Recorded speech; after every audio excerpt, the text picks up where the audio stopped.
This hour of the show, it's brought to you by Key Acura of Atlantic City. You know, you have from now to the end of the month. Get an estimate from another Acura dealer and bring it into Key Acura of Atlantic City, and Rocco will beat that price by $1,000 on your new Acura.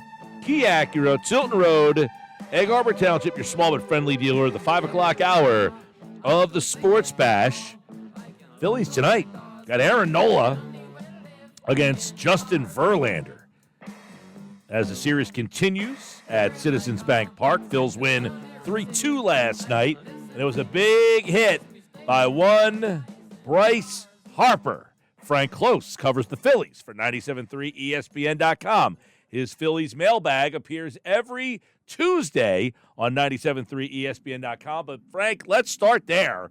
How big of a moment was that for Bryce Harper, who has seemingly not had a big hit the entire second half of the year?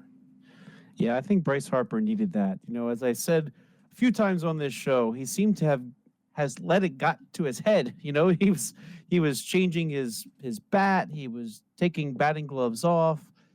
You know, it seemed to weigh on him a little bit mentally. You know, so a long season, you get banged up, and then you go into a little slump, and then sometimes you just can't seem to snap out of it. So yesterday was a really important win, I think, for them. They're facing a very good team, and as you said, Bryce Harper finally comes through with one of the big hits and gets that Phillies in the win column, because you really hate to lose a game like that. They've won 8 out of the last 12. I mean, is this team playing better, or is there still a little clunkiness or something just not flowing right about this team? I think it's coming back together.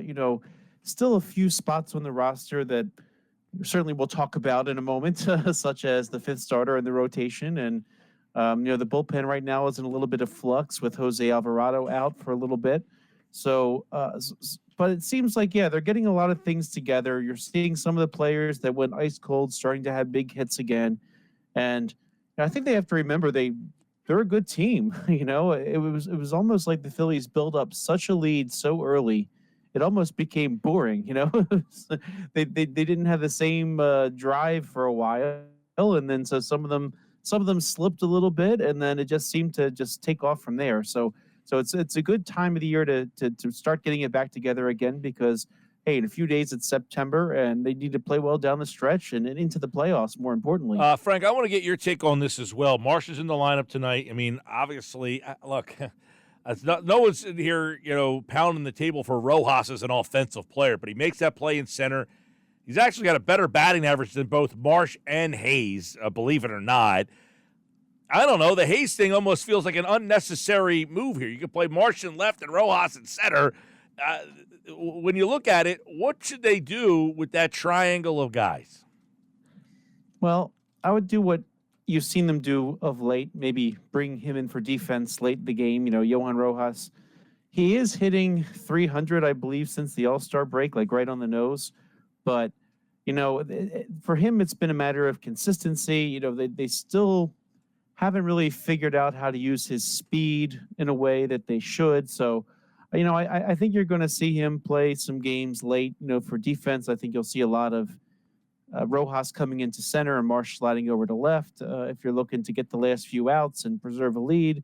But they traded for Austin Hayes, and they gave a lot, but Sir Anthony Dominguez is having a nice time down in Baltimore last I checked, and so trading a reliever for who can pitch in some late innings for what was supposed to be a starting outfielder. I mean, that's significant. So, I mean, I think Hayes will.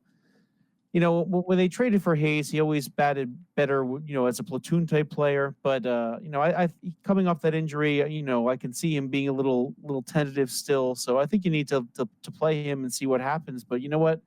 Especially as you get towards the end of the year, and you're trying to get into the playoffs. And when you get to the playoffs, always put your best lineup out there, no matter what. Yeah, I mean, that's the thing is you got Hayes. I know you traded for him, and I've said over and over is you traded for a 9-hole hitter. You already had a 9-hole hitter. You didn't need another one. Hayes is 240. I know he's only played 13 games, 255 on base. You got Marsh, 245 with a 321 on base. You got Rojas at 246. I mean, so him and Marsh are kind of, I know Marsh has more power, but Rojas has more speed. And I look at the play last night. Marsh ain't making that play in center field last night. So how much the Phillies have to think about the defensive component if you got three guys all kind of giving you about the same offensively? Marsh has the most power, but it's not significant power.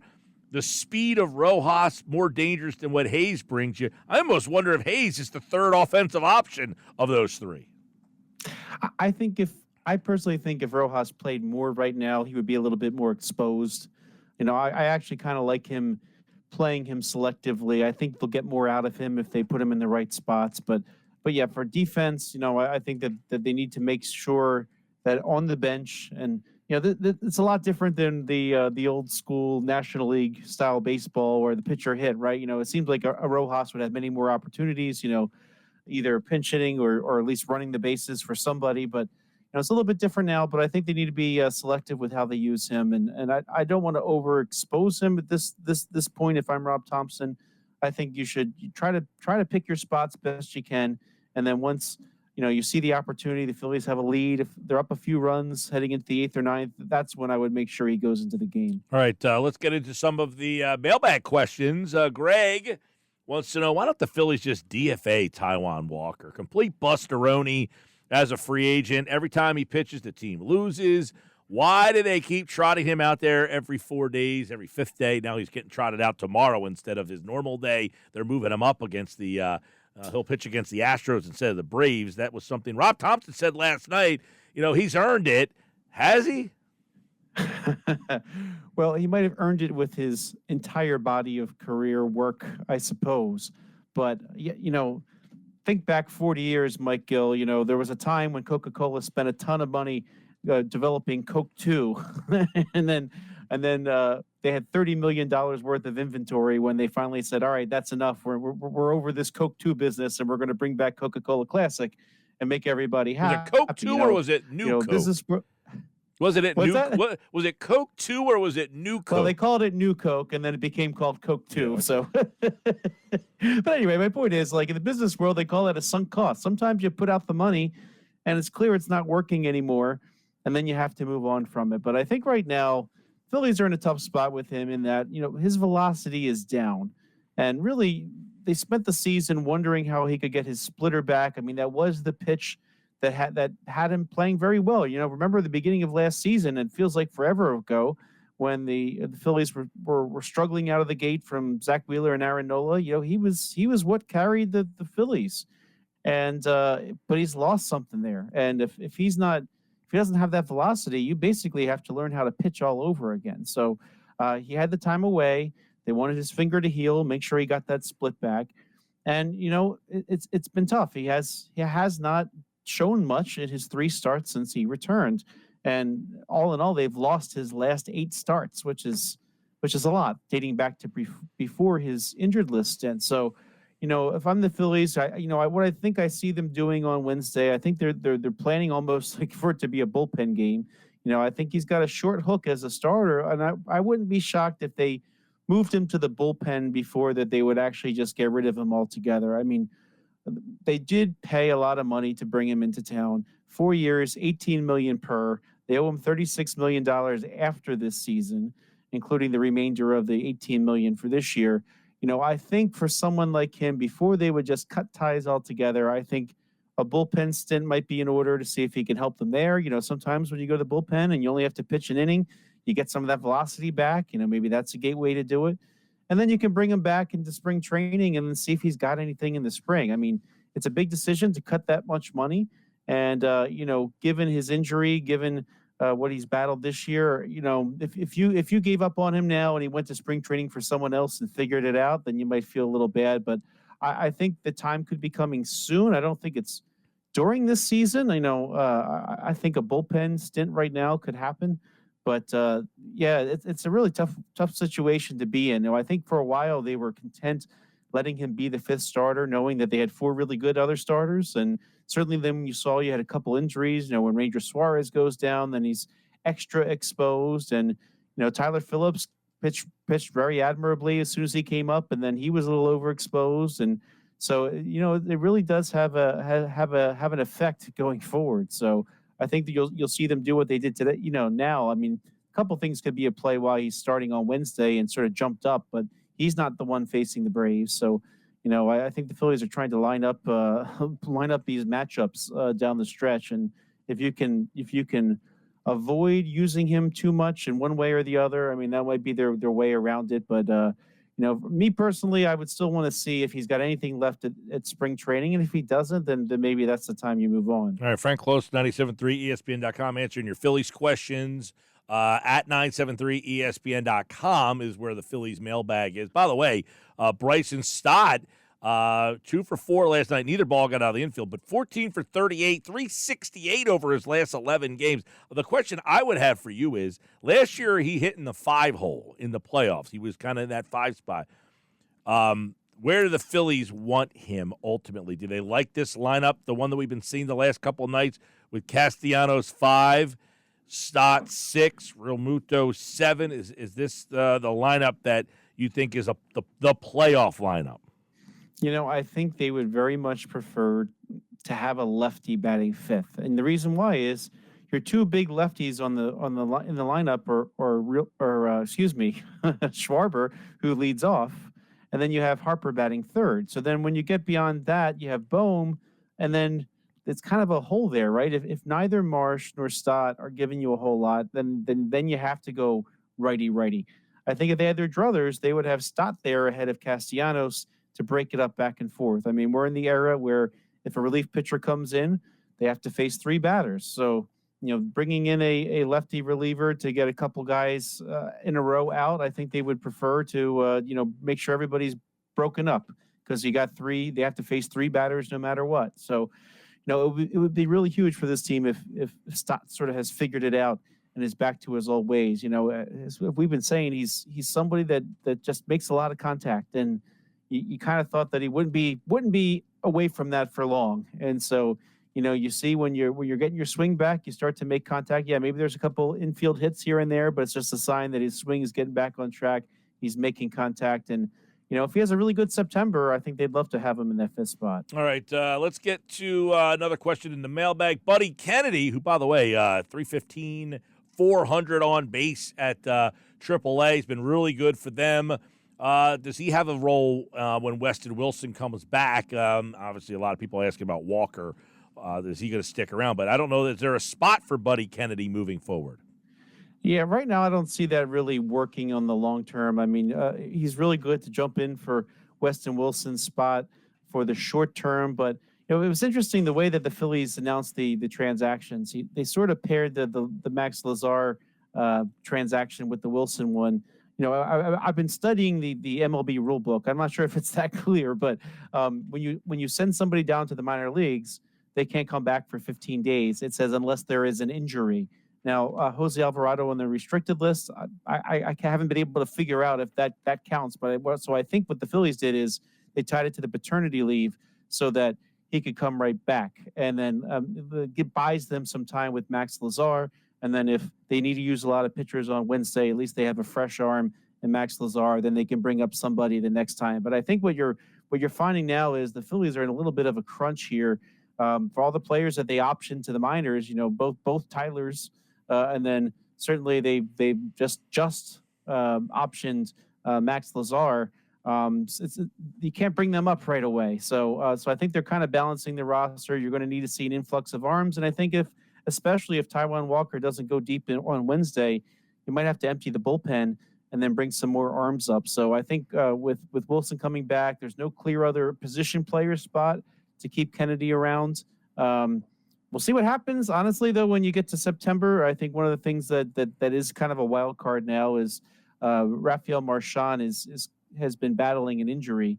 He took a week off, came back a couple days, and in the second game, he already left the game early. So he's a little banged up. So if they can't carry a third catcher in Rafael Marchand, I suppose there's a shot. But I think that at least as they are right now, before the calendar turns, I don't see room for him. But who knows? I mean, we're seeing people leaving the roster for various reasons, and so he might get a shot. But the Phillies claimed him for a reason. He's on the 40-man roster, and if you're on the 40-man roster, it's easy for you to come back and forth.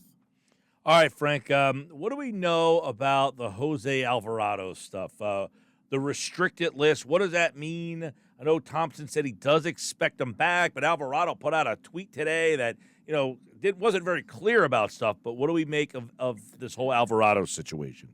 The most we know about it really is what Alvarado shared, and basically he shared a prayer. He was just praying for his family.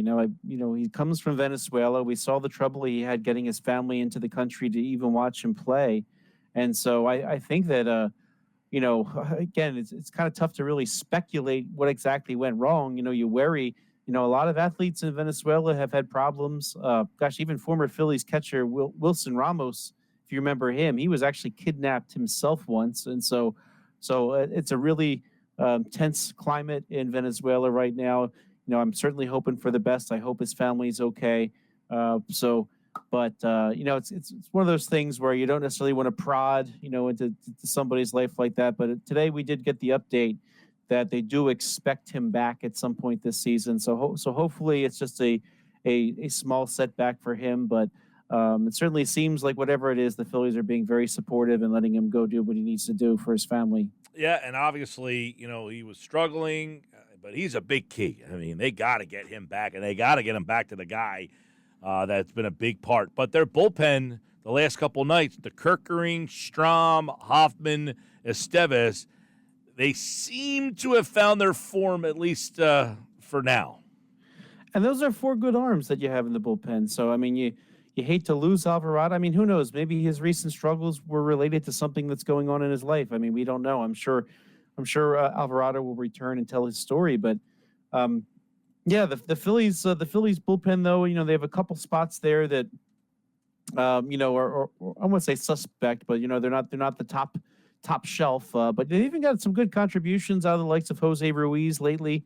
I know we had one little stretch where he struggled a little bit, but overall he's been pretty decent. So, but when you have Estevez, when you have Hoffman, you have Kerkering, you have Strom, those are 4 really good relievers. And, Tanner Banks, they threw him right into the fire. That's another lefty that they can count on besides Strom. So it seems like they have enough depth to deal with Alvarado being out a little bit. And overall it's encouraging, but I think there's a couple spots on that roster you're going to see a lot of turning over in upcoming weeks, just because, you have, again, with a Walker start that goes short and all of a sudden you have to use up the bullpen, you might need to turn them over to some other arms so you have fresh arms behind them. But so, I mean, who knows? You could see Junior Marte back again soon. There's a couple other arms that are on the 40-man roster. The Phillies just added somebody named Kyle Tucker. You might have remembered him with the Marlins.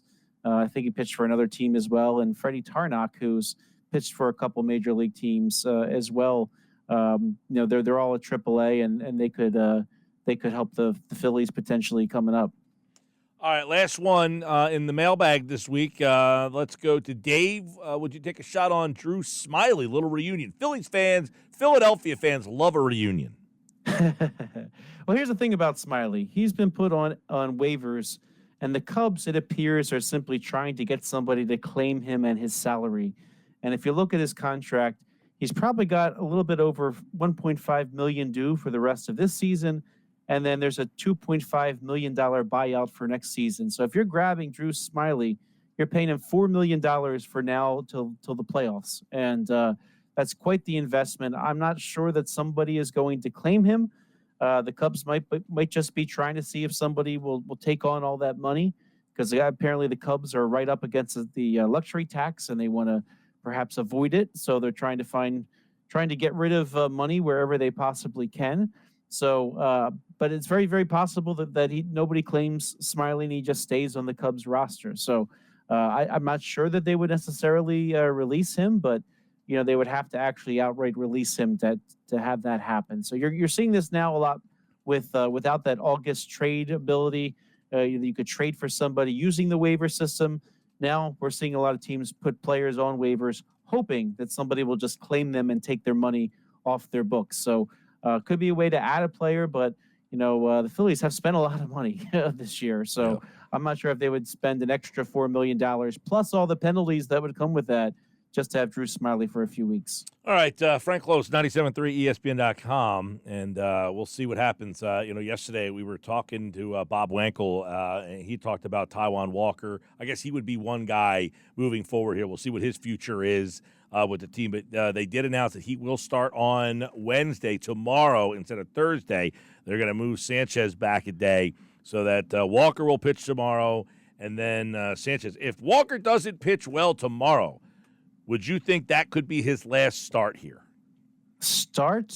Yes. I don't know that they would get rid of him, but I think he's on thin ice in terms of being in the rotation every fifth day. I mean, one of the problems is they don't necessarily have an obvious person to start behind him, but the Phillies did pick up somebody in the trade with the Baltimore Orioles in exchange for Gregory Soto, named Seth Johnson, and he's fared pretty well in the minors this year. Some have wondered if he might come up and take a start. I mean, I suppose it's possible, but the calendar is almost September. You might only need 5 more starts out of that spot in the rotation as we get to the playoffs. All right, we'll keep an eye on that tomorrow, obviously, as Walker gets moved up and Sanchez is bumped back. But tonight it's Nola and Verlander, and, of course, the Phillies and the Astros, Game 2 of a 3-game set at Citizens Bank Park. Frank Klose, 97.3 ESPN.com. Thanks, Frank.